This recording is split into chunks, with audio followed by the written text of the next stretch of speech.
Welcome to the Supporters Fund, Ask an Investor. I'm your host, Jeffery Potvin. Let's please welcome Rishad Usmani, HealthTech investor, as our investor for today. Welcome, Rishad. It's a pleasure having you join us today. It's great to be here, Jeffrey.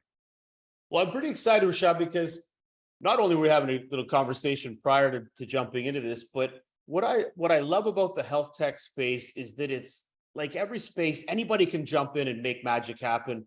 And it's just how hard you work and everything you can do from a startup entrepreneurial side. But when it comes to health tech, there's 8 million security, governance, roadblocks, 8 million people that don't want to hear what you have to say because they don't want you to affect their world. So I'm excited to kind of dive in and learn a bit more about how you see this world. And of course, now that you're an investor, how much you're able to change inside this world that you operate in every day.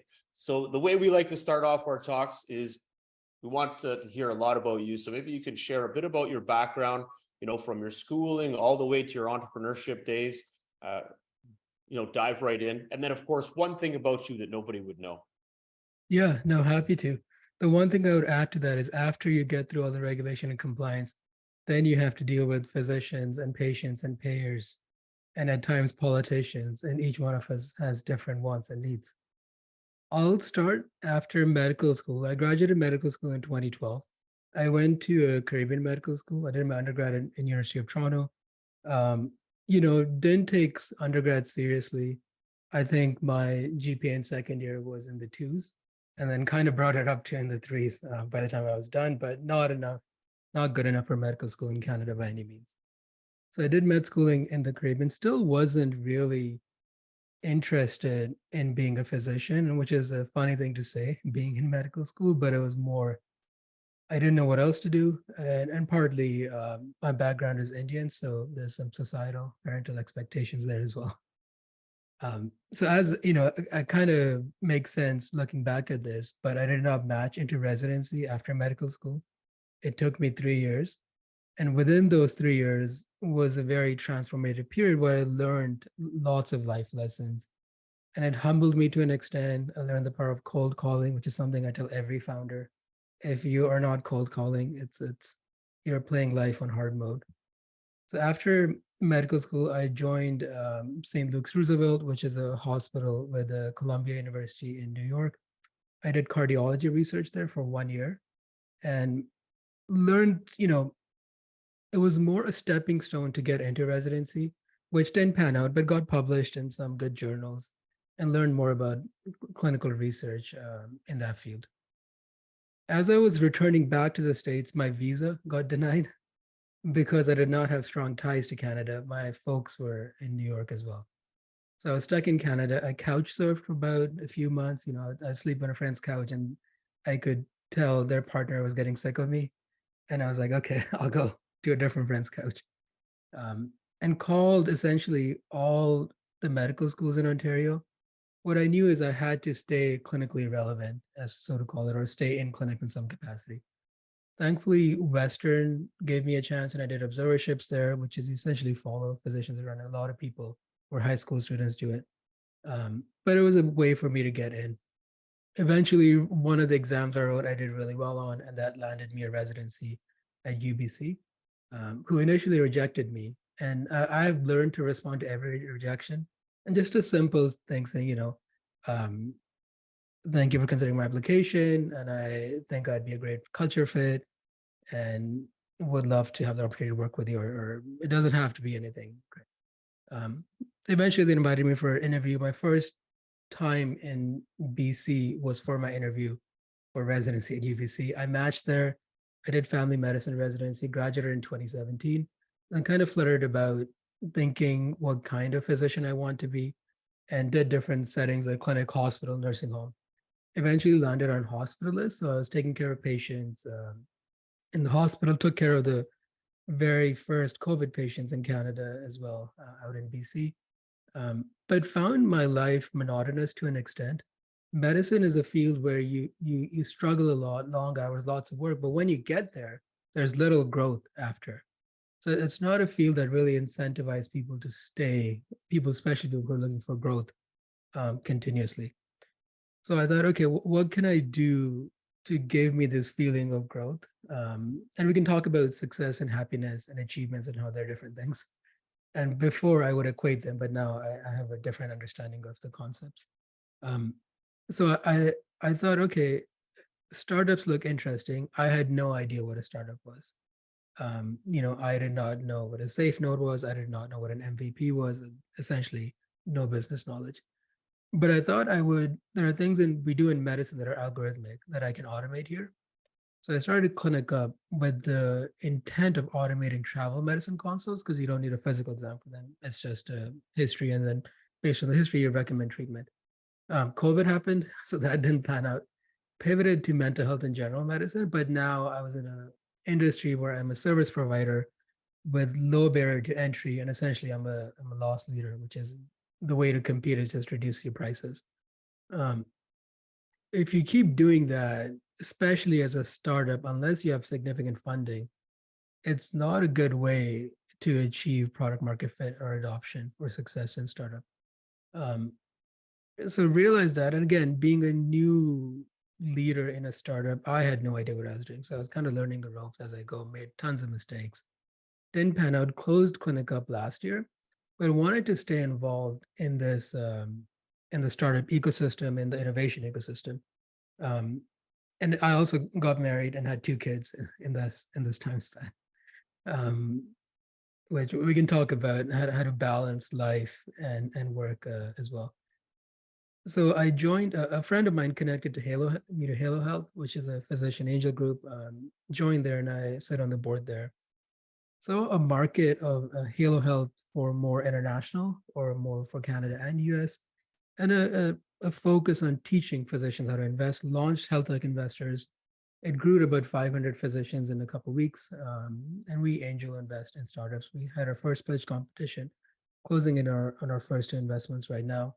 And then have a podcast and newsletter as well. So kind of at a crossroads, I think I'm finishing on my 5th angel investment, and the plan is to continue investing in 5 to 10 startups, maybe. Average check size around 50 to 100K as a group for the next 5 years. And I think, as with most people in my shoes, debating whether to raise a fund in some capacity, would that be the better way to go about this or not?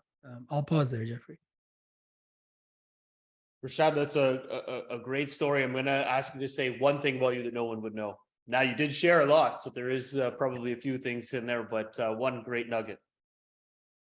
Um, I'll say a couple things which are personal. One is I paint now. I do paintings on abstract art.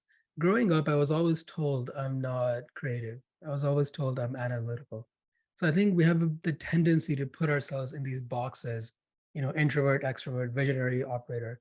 But life is circumstantial. Our experiences are based on our environment. So I would say um, the Rishad you see now in a lot of ways is very different than the Rishad of the past.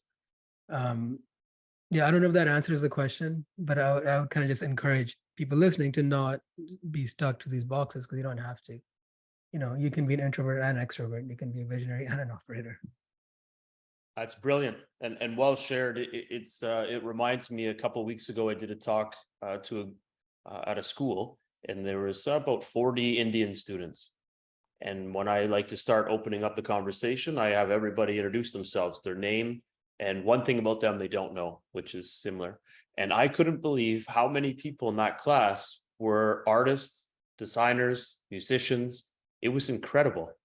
Every student was, I love singing, or I am in dance, or I'm an actress. And I was like, this is incredible. So I think there is so much diversity that, to your point, that we block because we're told one thing and we think, oh, we should stick with this. And I know they've proven a million times that if you tell someone they're smart, give them an A, all of a sudden they become smart. It's that confidence layer that gets layered into that is being blocked because of other people's beliefs or whatever the reasons are. So to your point, don't let anybody hold you back. Don't let yourself hold yourself back. If you've got something you believe in and you want to try it, don't hold back, get into it, try it out.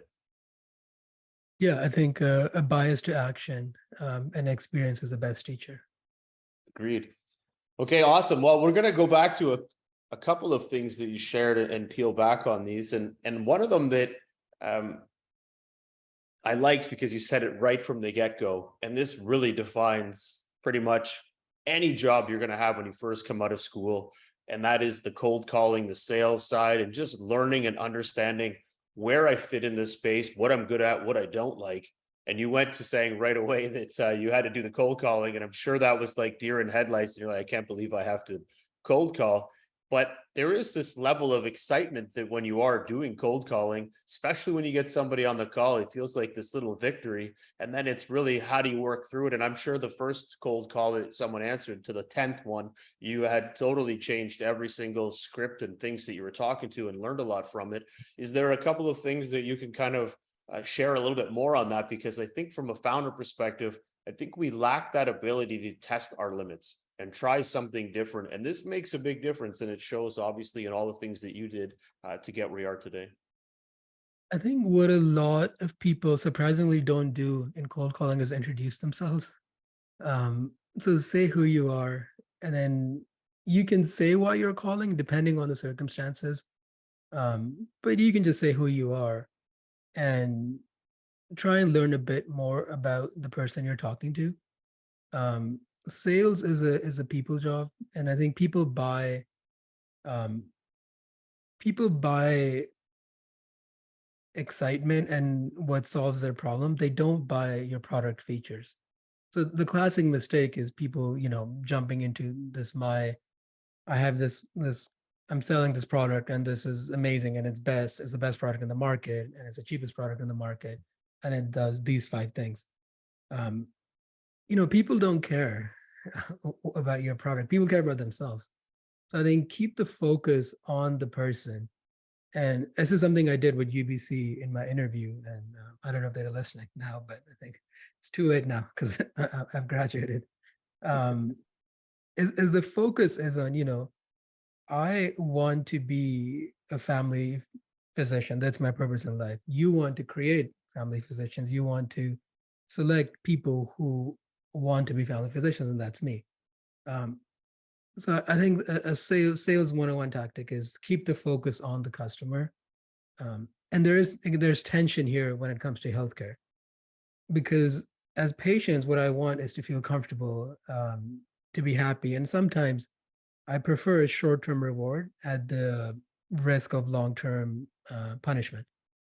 We see this with antibiotics, viral illnesses, opioids, stimulants, and we see a lot of startups kind of really stick to this customer obsession. We can get into the tension there if you want, but it's something to be wary of when you're building in healthcare. And when you were talking about what you were going through, you're one, I love how open you are to it.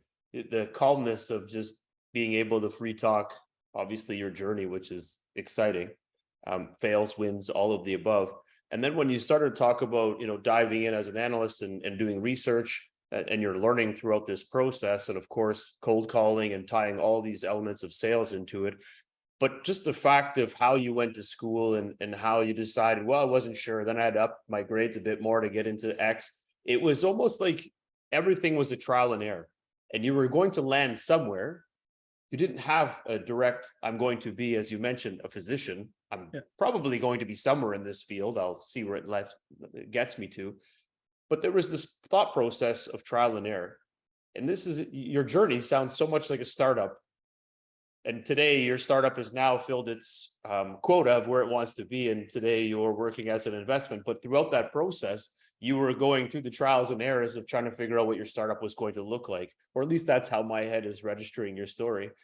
And now you're at a spot where you're in a great area, you're building a network, you're building a community. So when you go back and look at what you went through at that onset of trial and error to get through school, and then figuring out I tried here and I still had a way of responding back and making sure that the school was, hey, you didn't accept me, but I'll respond back anyways and say thank you for your time because I don't want to burn that bridge. I might be back. So it sounds like this journey of trial and error was actually very fruitful in educating you on how to help others today. So if you go back to that early onset, was there a driving factor? Was it I need to end up somewhere. I have to get into school, or my parents are going to think of the less. What was the driving force behind all of this? Because again, then you threw out, oh, I had 2 kids and I got married all in this little short period of time. So it's such an amazing journey, but it started somewhere. What was the driving force behind all of these little pieces that kind of all tied together? I'll give you the selfish personal answer, and then I'll give you my macro view of the world, which kind of drives me to do things. So I was in debt, 350,000 student loans. So I needed a way to repay that, and the only way I saw is to be a physician, because every other job I kind of listed down didn't make enough income. So I had this fear as a driving factor, which I was kind of running away from, this debt I had, and to be able to pay that back. What I was running towards, to an extent, and this is something I'm changing my mindset on to an extent. You could say the happy person is a person who has enough, or you can say the happy person is a person who is continuously growing. My default intuition is the latter, is the person who's continuously growing. And it's a wrong default to have. A much better place is being happy and accepting you have enough. But some things we can keep trying to change, but it is our default intuition regardless. So I constantly seek growth, and I'm very easy to I get bored very easily. Um, so that was essentially what I was trying to do, is seek new challenges. And when I pick what I want to do, I default to the hardest thing. Because in my head, and this is somewhat insecurity, from a child, I was overweight, and I still am to an extent, um, bullied to an extent as well. So a lot of insecurity when I was a child. I used to exaggerate and lie. But that insecurity still drives me to keep growing and to keep doing more. Now I am driven towards seeking the truth, or really trying to figure out how the world operates, what incentives exist in this world, how people make decisions, how companies make decisions, how startups grow. And the problem of this startup is a very difficult problem to solve. There's so many variables, and to me, that's just exciting. I think it's fun. I enjoyed my startup. I don't know if you hear a lot of founders say that, but it's again, it comes from looking at the world and universe as a puzzle to be solved, or a very complex equation, or a very complex patient that presents to my hospital, and I have to take care of them.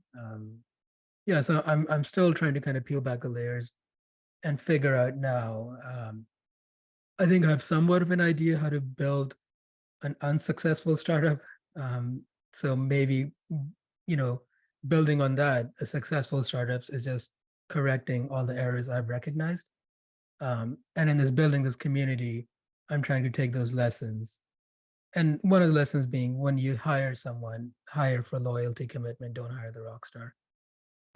Adam Grant talks about this in his book Originals. As your startup grows and it gets into the growth space, then the rock stars matter more. And putting my investor hat, pre-seed stage, all about the founder. The best founder will find the right market, the right team, the right idea, but it's about the founder. Series A and beyond, it's market. It's, are you in the right market? Are you on your path, or do you have product market fit? And the study from Idea Lab, about what is the most important predictor of startup success, market timing. It's completely different from the public markets. I don't want people to conflate the two, because I see a lot of people who come from real estate or public markets, and they want to invest in startups. And essentially, you have to look at real estate, public markets, and then private markets. And even within private markets, private equity and venture capital early stage, as different things. There's not many parallels you can draw there. I totally agree with that, and I like the fact that the comment you meant about building for loyalty, and it really comes down to that founder focus and how well they can pivot, and the knowledge that they contain, and how they kind of move their business forward.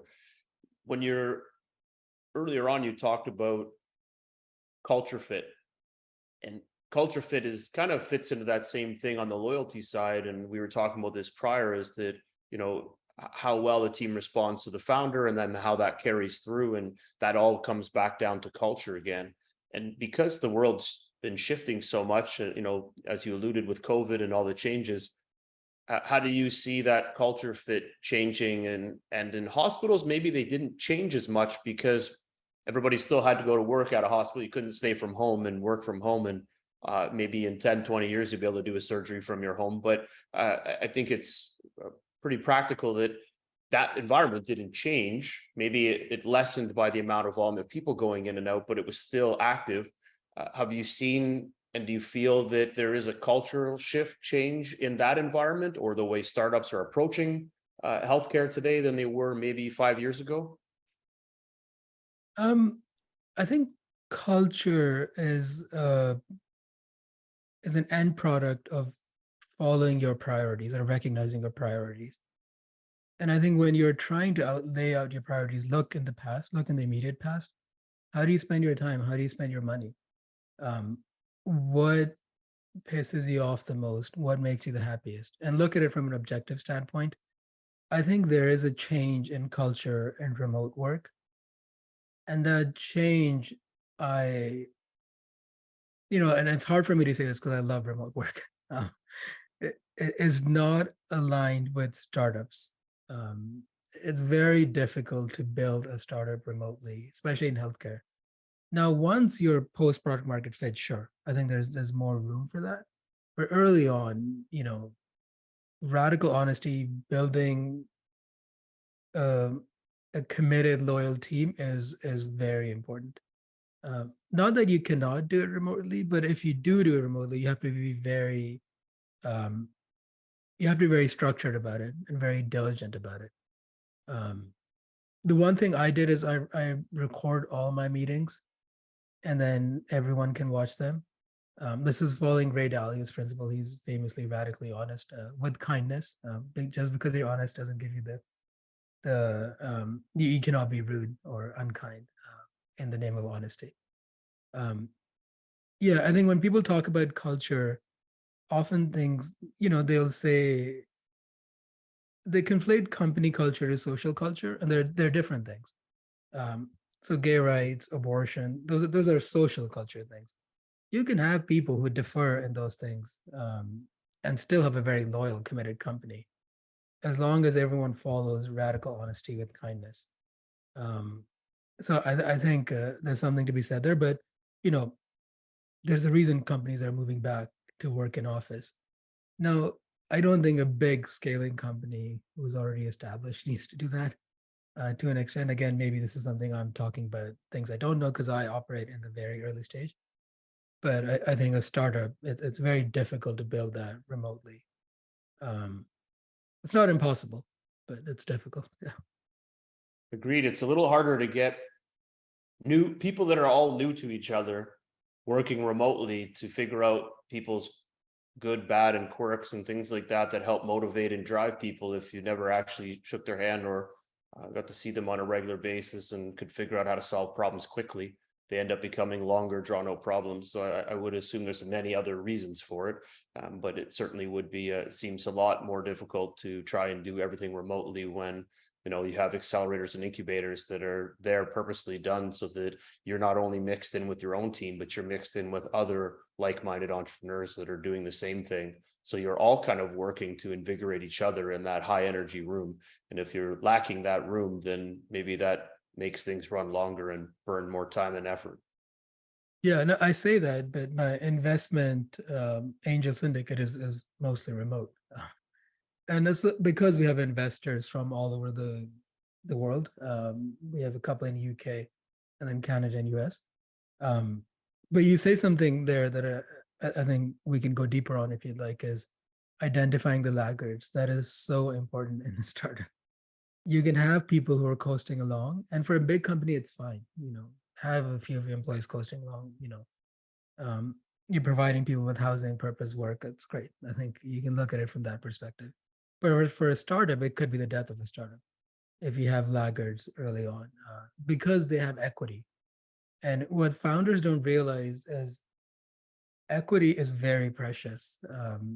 And you kind of know this when you go further along and you're trying to hire an external CTO or CEO, and they come on and they say, okay, why does this person have 20% equity? What have they done?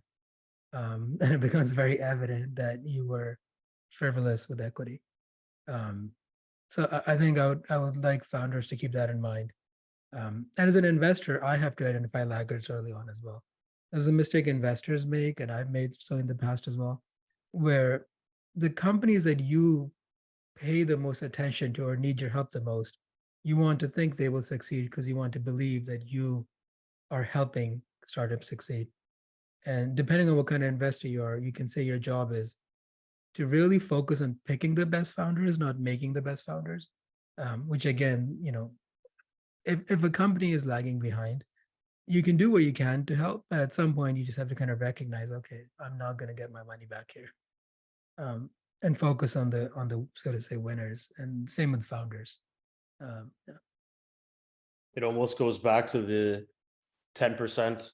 You'll focus on the 10% and the rest of the 90% you just let go because you can only do so much, and that 10% is the winners or the value that you know are going to grow and move its way forward. But you end up spending all your time with the 90% because they're the ones that are having the most problems. So they're hammering you while you're trying to focus on the ones that you deem as being successful. So I do see there is certainly a crisis, because you do hope that everybody can understand the value that they have, what the exchange is, what the equity value looks like in a business, but also that they have their hand on the pulse. And one thing I'll share that I always look for in a founder is that I want them to be, and I used to say they were psychotic, but people told me I couldn't use that word anymore because it didn't work very well. So I will now share that it's the fifth gear, the LeBron James fifth gear, or the just anybody that just really can change the game in a second, just by Wayne Gretzky, whoever you want to look at. They just have that ability to change the game by just turning it up a notch, and then all of a sudden the game has changed hands, and now you're moving in the right direction. That's the type of founder you're looking for. And how do you find them? And if I go back to the startup that you created, I think this is sides well with its experience. And I listened to some of the other podcasts where you chatted about, and it says that, does it matter if they're a first-time founder, or does it matter if they're a second, third-time founder? Can they navigate things better? Can they be better because of that? And I think a lot of that experience comes down to is, how do you maneuver and how fast can you maneuver? But also, when do you see the writing on the wall and decide I either pivot or close down and move on? And, taking your experience that you created with your business, you said you loved it, which is phenomenal. That's passion is kind of the number one key rule that everybody looks for. So if you take kind of what you went through and all the learning you had prior and then during your startup, do you feel that you enabled yourself with the right knowledge and understanding of the environment to put your best foot forward into that startup?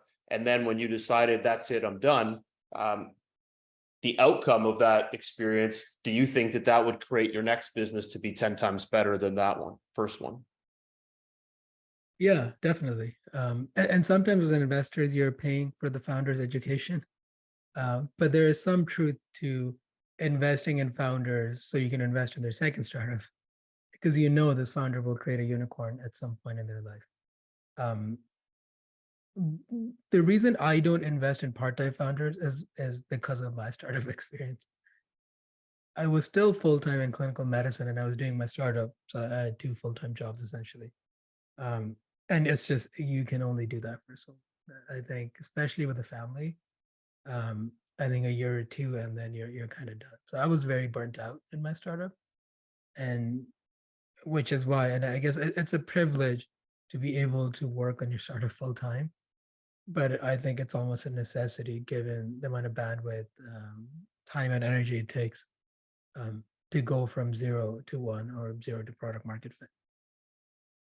Agreed. So now, taking all the clinical work and all of the understanding you have of this space, and of course startups and what you went through, are there any key takeaways that you would share with founders in the health tech space, that would help them better understand what they're getting into if it's their first time? Obviously, if they're a second or third time founder, they'll have an understanding of the health tech space or med space. Is there something you would share that would say, here's 3 things you can't do because it's not going to work, and here's 3 things that are positively ways that'll help you kind of get around and bend some of the corners to succeed?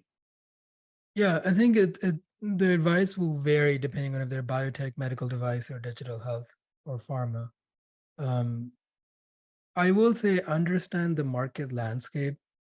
Just because you're solving a big problem that patients or physicians have does not mean there's a market for it.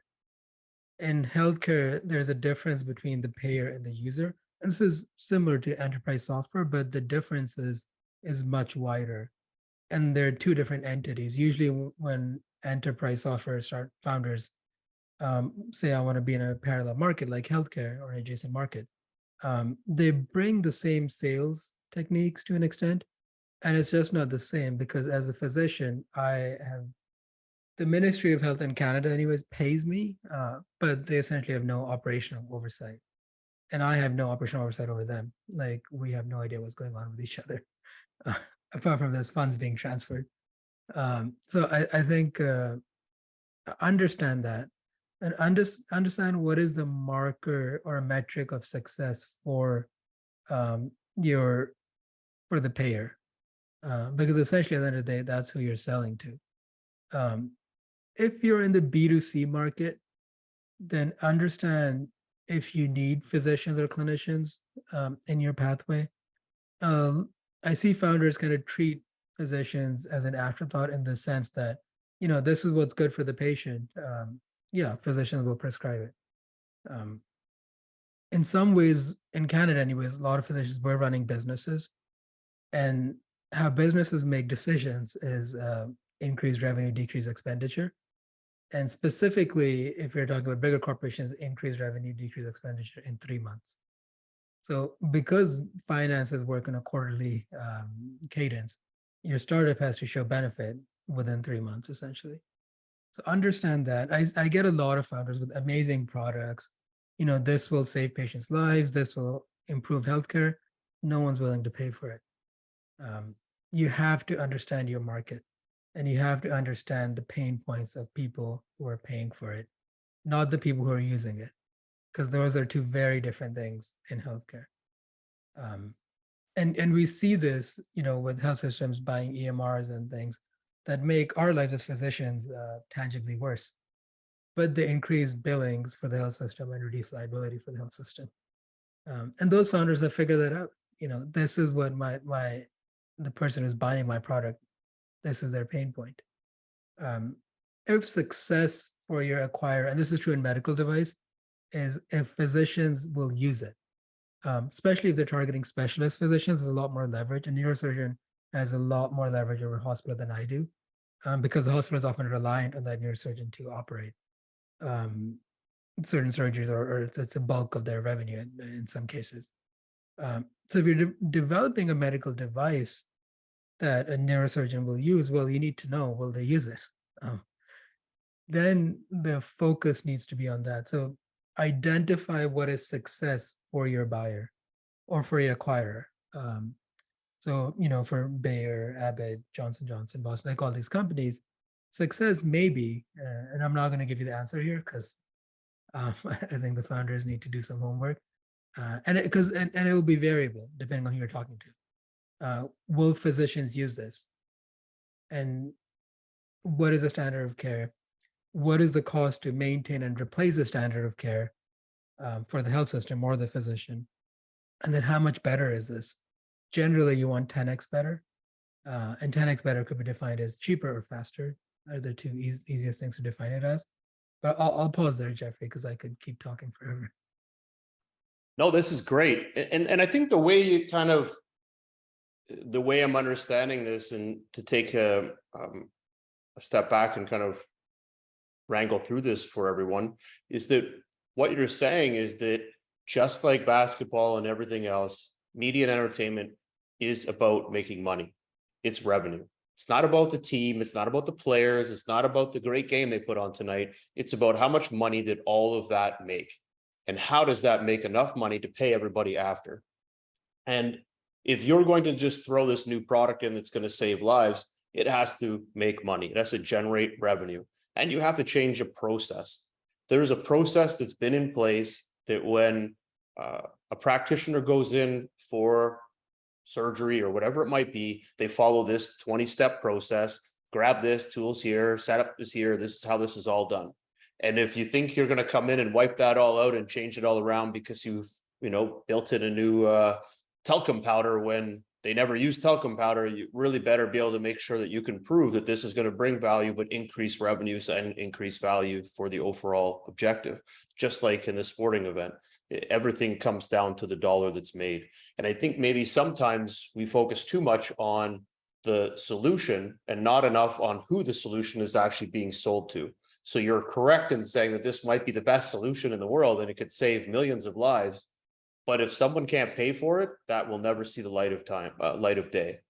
And that's a process that is a pain point that's not being resolved because you looked at it from how can I save lives versus how do I make money and make this product fit into your product stream or your KPIs. So that process didn't change. So I do think that is pretty crucial. Maybe people don't always think of it that way when they're first building this product. And I think that would make a big difference on how you can slot into this process in the future. Yeah, no, that's well said. And you can do both, but unlike enterprise or where you're selling to the CRO or whoever in the company, health systems do not have decision-making capacity over physicians because we accept liability for our decisions. So even though you might sell to a health system, if we refuse to use or prescribe or the product, then that is a loss for the health system often. So, this is why healthcare is so hard, because while you have to have profits and you have to focus on revenue increases and reducing expenditure, you also have to make sure physicians will use the product, and you also have to make sure patients will like it, and minimize lawsuits and things like those. So there's a lot of different layers in healthcare, and I think most people in healthcare will happily talk about them, but founders need to understand that and not just focus on, okay, this is a pain point for physicians, I'm going to solve this pain point. Well, who will pay for it? And how does that, what are the downstream effects of what you're doing? And the downstream effects in healthcare can last decades, as we see with opioids. It's a classic answer to being customer obsessed and really focus on a pain point of one single individual, which is the patient. If you're in a lot of pain, you want to be not in pain.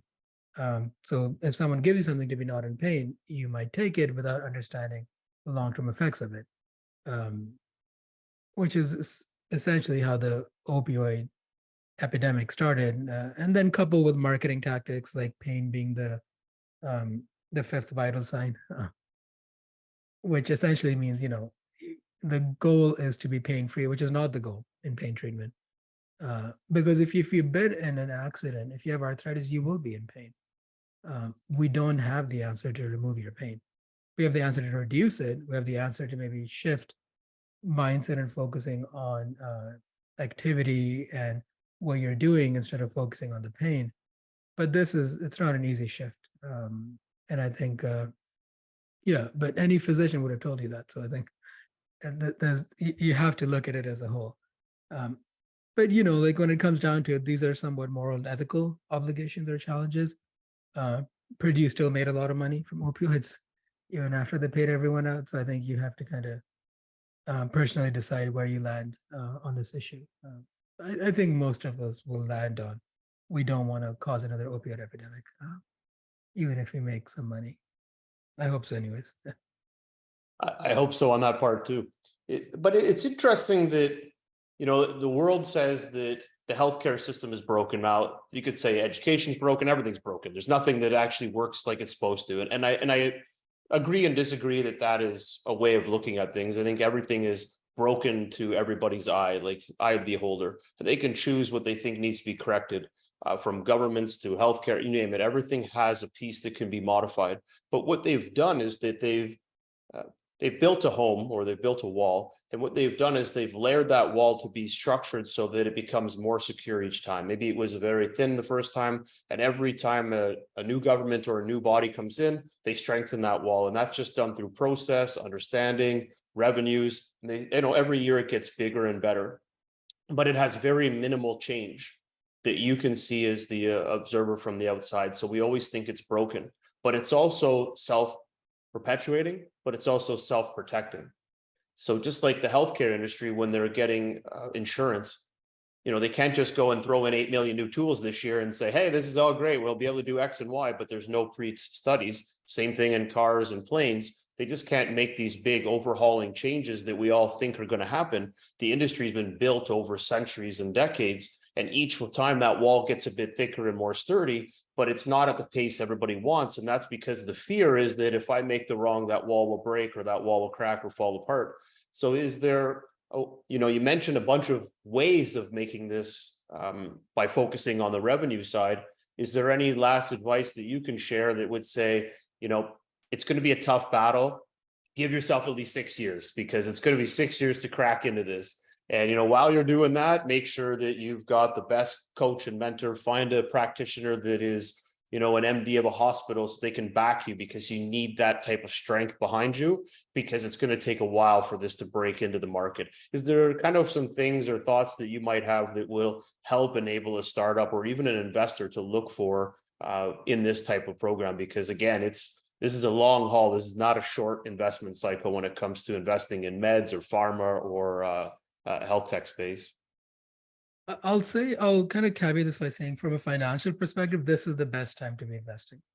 A down market is, the last down markets are Uber and Slack and Salesforce and tons of unicorns that we're used to and that are household names to an extent. So from an investor perspective, it's amazing. Valuations are low. It's a great time to be investing. From a founder perspective, one of the hardest things to do is follow the mantra, loose ideas strongly held, or strong ideas loosely held, which is have conviction in your idea, but also have the humility to pivot and when things aren't going well, and identify metrics which matter, which are maybe not revenue based early on, because you're searching product market fit. You're not chasing short-term revenue. Identify the 10% of your customers and focus on those. Identify the path that leads to your vision, and then have your vision be valuable.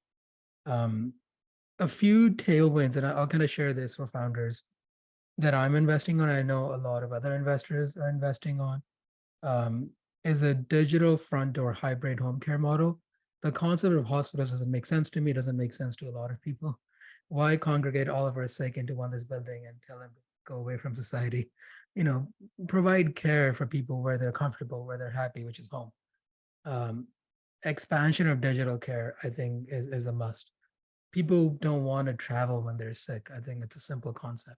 So bring care to them. So things that do that, I think, will be looked upon favorably. Mental health has been a massive focus. In some ways, life is as difficult right now for a lot of people with inflation and with cost of living. So I think there will be some change in the definition of mental health, but products which improve mental well-being, will always be looked favorably upon, especially in the employer space, with disability being a bigger and bigger burden to an extent. Mental health and reducing disability, I think that's a good tailwind. There's a lot of advancements in biotech and personalized medicine. We've come a long way for personalized medicine for cancer care, but really haven't for diabetes, heart disease.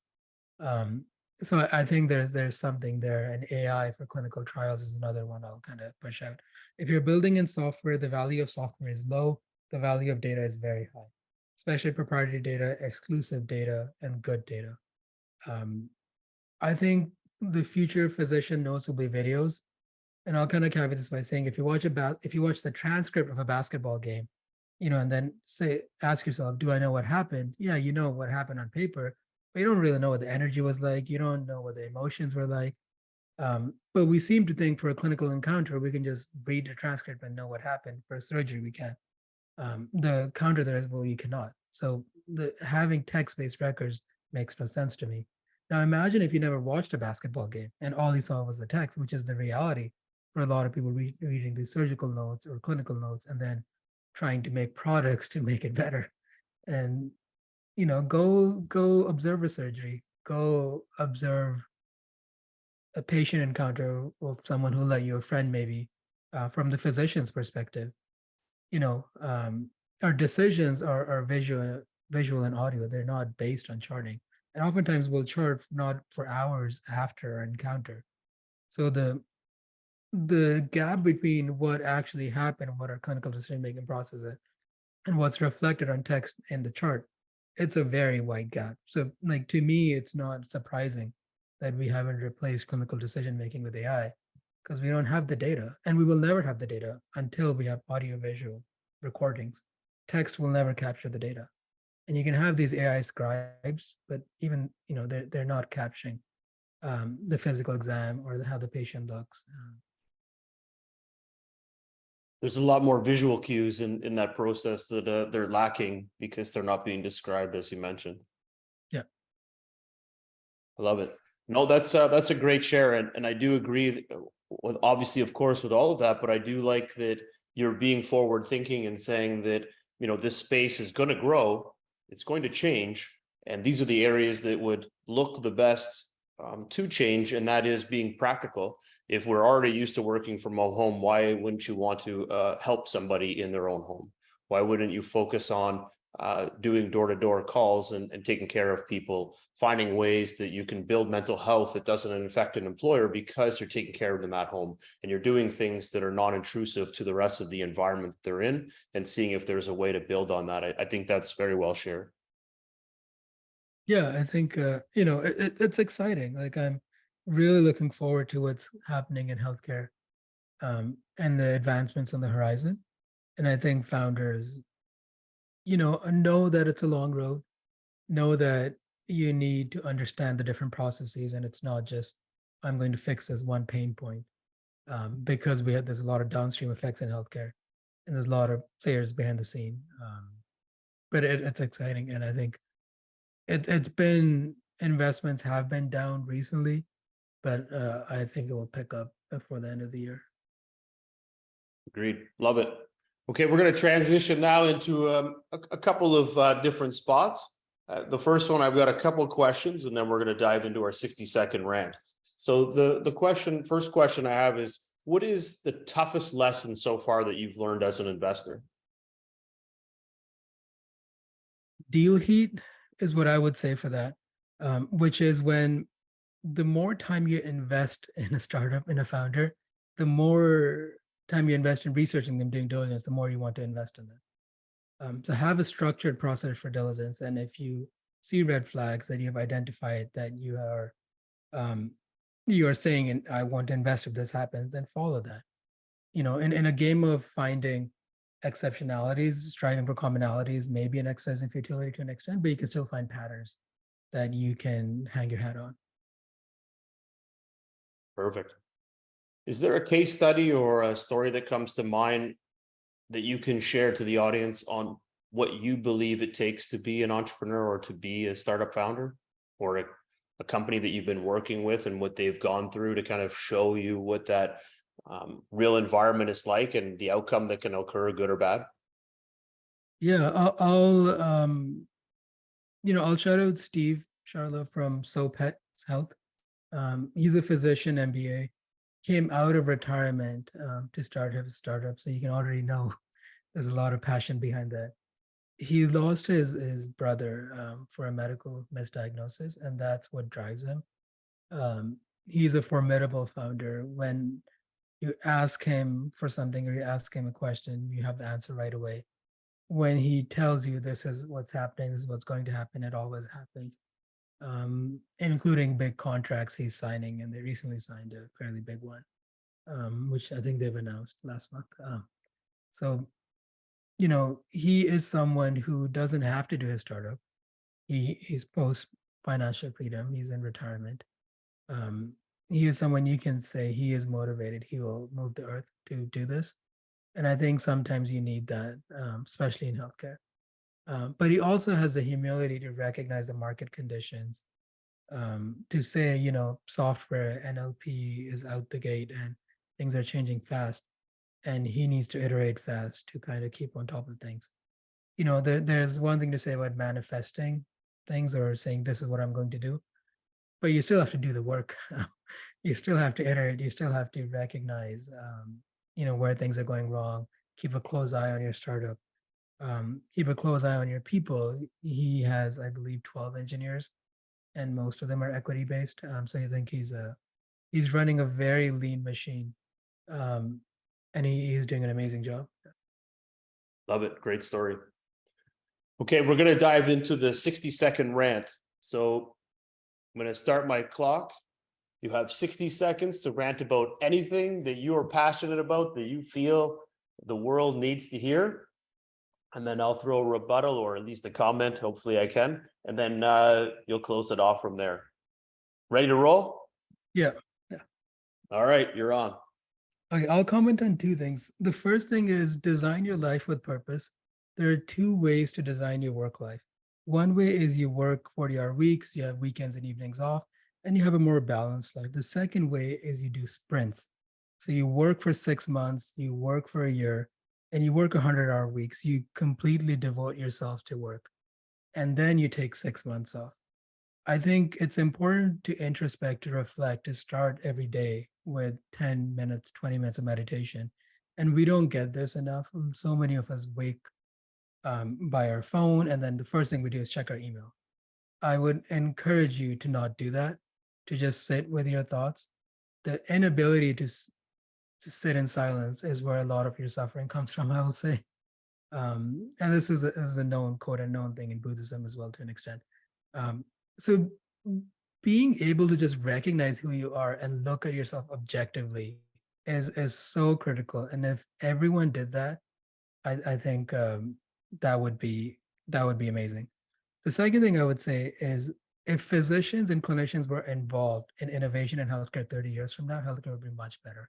And this is the why behind health tech investors is having physicians, clinicians, nurses, pharmacists, and patients involved in developing the new technology, the new EMRs, the new telehealth systems is critical.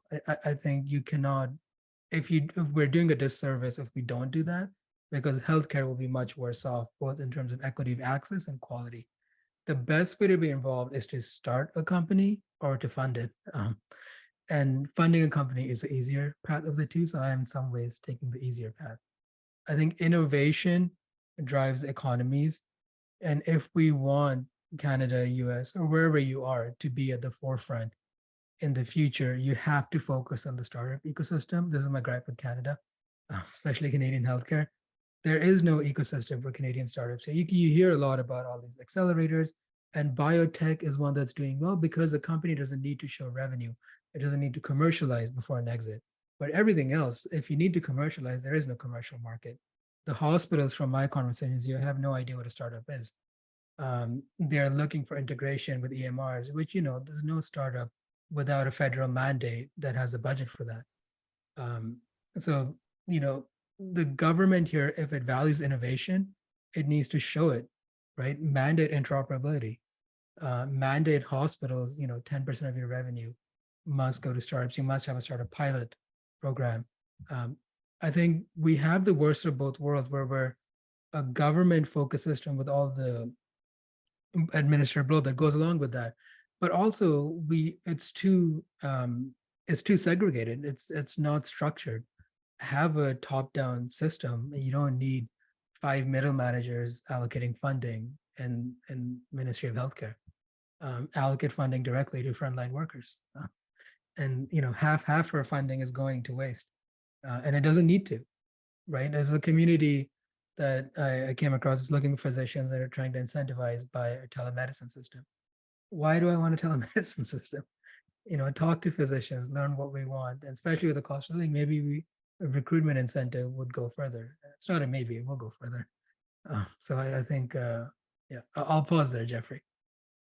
Well, that was well shared. I'm going to say we broke the 60-second barrier, but that was okay. It was well worth it. My quick rebuttal would be, I remember this was about 15 years ago. I was Arrington, Arrington. The lady was doing a talk and she said to everybody, you need to take time and break and don't work so hard. Stop working at 4 o'clock and just breathe. Take a I don't moment. agree with that. So I think there's moments in your life where you can work at 4 a.m. Yeah. And that's my rebuttal to this, is that there's this mindset when you're successful that you need to stop, breathe, and take your time and don't work so hard and shut down the system. And I think that was the point she was trying to make. And everybody in the room kind of was like, wait a second. Yeah, you just sold your company for $500 million.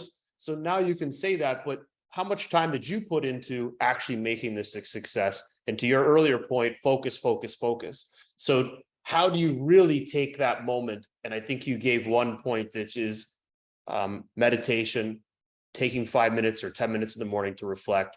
And I think we need to figure out is how does that work?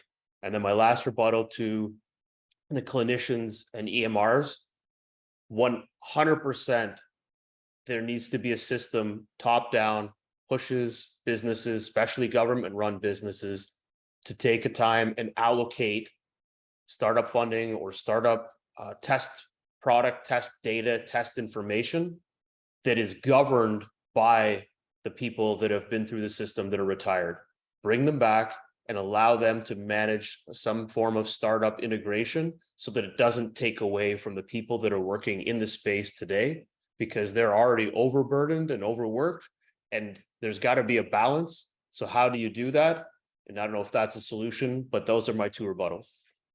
Yeah, perfect. So I think the first one, 10 minutes, 2 minutes. It doesn't have to be 10 minutes. Wake up 2 minutes and just sit there. Don't lay in bed because that doesn't count. You have to sit or stand, and just don't do anything for 2 minutes.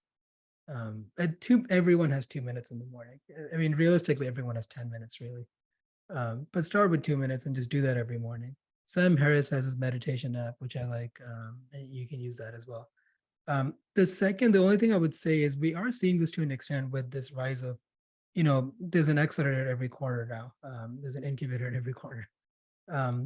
Have success defined as quality, not quantity. Because even though repetition, quantity begets quality, it's not always true. So the quality of the startups matters, and have success for them being like you need one unicorn in the next 5 years, and have shorter term goals that lead to that. Because what I'm seeing, especially in my area, which is the Kitchener-Waterloo area, there's a lot of quantity, but there's not much quality. That's changing slowly, but you can see where the VC money goes, and Canadian VC money goes to American startups, except biotech, because you don't need to commercialize for biotech exits. Agreed. All right, we're almost there. We're going to whip through some business questions, and then we'll jump into the personal. So rapid fire, you yes or no, which one you like best, coming from you as the investor. So first question, founder or co-founder? Founder. Unicorn or a 4-year 10x exit? Unicorn. Tech or CPG? Tech. NFTs or Web 3.0? Neither. I say neither. Yeah. AI or blockchain? AI. First time founder or second, third time founder? Second, third time founder. First money in or Series A? First money in. Angel or VC? Angel. Board seat or observer? Observer. Safe or convertible note? Safe. Lead or follow? Follow. Number of companies invested per year? 5. Verticals of focus? Focus. Which verticals do you want to focus on? I'm guessing you're going to say med tech or biotech, but somewhere or health tech. Which are the areas that you tend to invest in? Yeah, AI and digital health, medical device, and biotech, focusing on personalized medicine, epigenetics. Okay. 2 qualities for a startup to stand out. Speed to iteration, humility, and commitment to the idea, a strong founder problem fit. Love it. What is the piece of advice you give founders 9 out of 10 times? Hire for loyalty and commitment. Do you have a philosophy or rules that you stand behind? I think rules are meant to be broken. And I think the universe is malleable and ever changing. So having strict criteria often works against you. Basic things like honesty and transparency, radical honesty with kindness. I think the second line on my site is, we do not value pedigree or legacy. It's not about what you've done, it's about what you're going to do. So if you have lived a very accomplished life, that's great. I'm very happy for you. But it's more about, what are you going to do in the future? Love it. Who is your hero, mentor, and why? So this is another thing I don't believe in, is having heroes and mentors, because I think we're all fallible. There are lessons you can learn from everyone. I love the book Meditations by Marcus Aurelius and Viktor Frankl's Man's Search for Meaning, with the psychiatrist in the concentration camp, and he talks about his experiences there. So I'll name those two books, but I think it's from my personality, it doesn't work to have mentors or heroes. Fair. If you can change one thing about venture, what would it be? A longer time horizon, a 20-year fund. What line do you find you share to investors over and over? Have a structured diligence process and apply intuition after. Never invest against your intuition, but your initial intuition is often wrong without the structure. So this is born from Danny Kahneman's framework of decision making, from his book Thinking Fast and Slow. I like it. Is there any other podcasts or anything else that you would reference for people to check out? 20-Minute VC by Harry Stebbings. I think that's a great one. I have a podcast. We talk about healthcare and life and decision making. But I'd say 20-Minute VC is probably my favorite VC podcast. And then the usual standards. I listen to Joe Rogan, Lex Friedman. Chris Williamson is interesting as well. And it's more about life in general and meaning and purpose. And I think it's worthwhile taking time to think about meaning and purpose, because oftentimes if you don't, you find yourself at 37, which is as I'm 37, thinking about these things where you haven't, and you've just kind of been on a treadmill.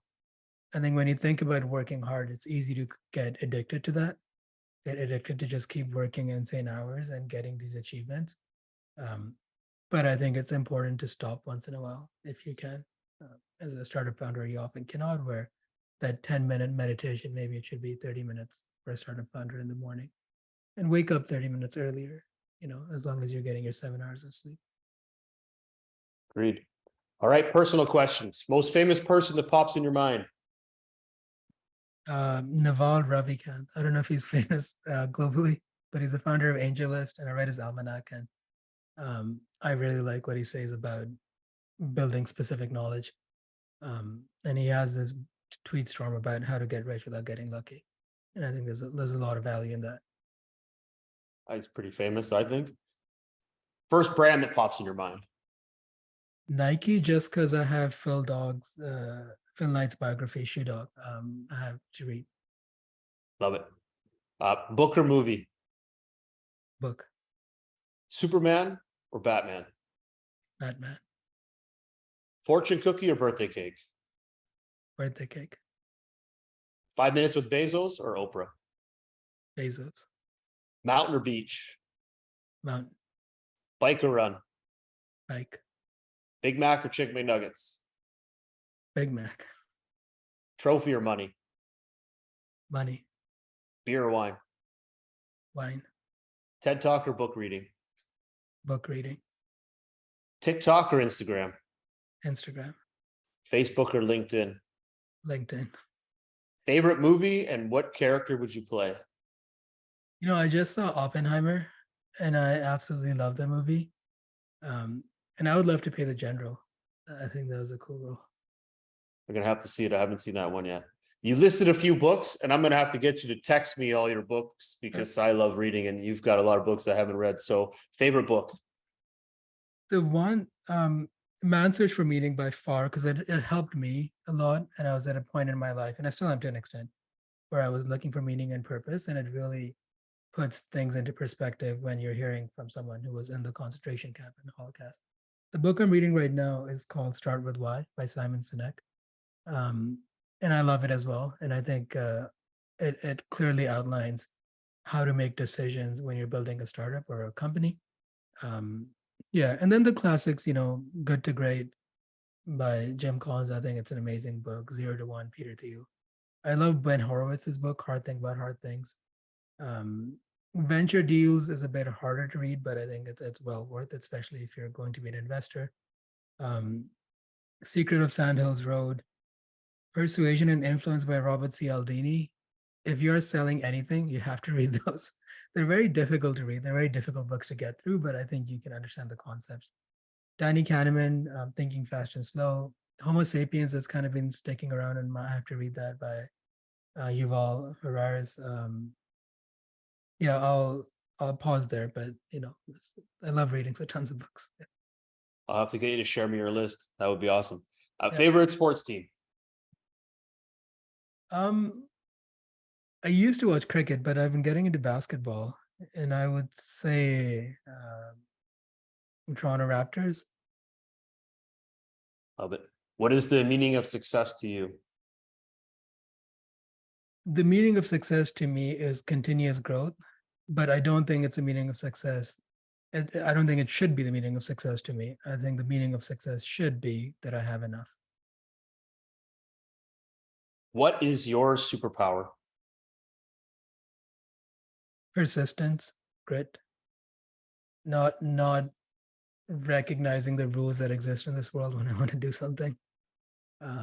Within the framework of laws and not doing anything illegal, but if someone says this won't work or you can't do this, then it's game on.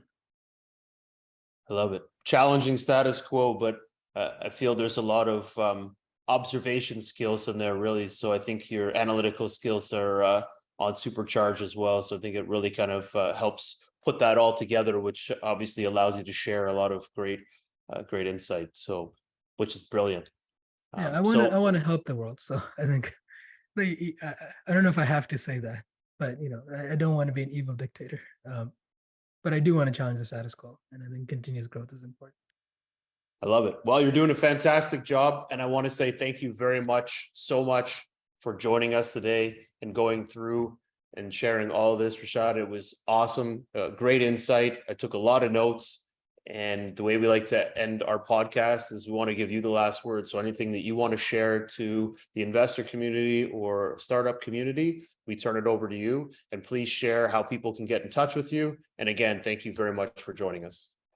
Thank you, Jeffrey. This was a lot of fun. I would just reiterate, this is an amazing time to be an investor. If you already have a startup that's struggling, at times it's okay to say, I don't need to raise another round. If you can go lean and extend your runway, it's a good time. Venture debt is not the worst thing if you have to do it. But at times you have to recognize maybe what you are chasing doesn't exist in this startup. Maybe the product market fit won't happen. So radical honesty with kindness with others, but also with yourself is important. If you want to find me, Rishad Usmani on LinkedIn, Rishad at HealthTech Investors are the two best places. I love it. You're the best. Thank you very much for sharing, and have an awesome day. Thanks, Jeffrey. So what a great background on Rishad. I love how his structure of life has been like a startup and how he just worked through trial and error to get where he wanted to be, and then continue to do that with startup investing and even with his own startup. And the incredible amount of learning and risk that was associated with all of that. And I loved where he talked about cold calling and being able to build a cultural fit and all the things that he was doing and keeping himself busy, build a family together at the same time while trying to figure out where he wanted to be and the things he was doing.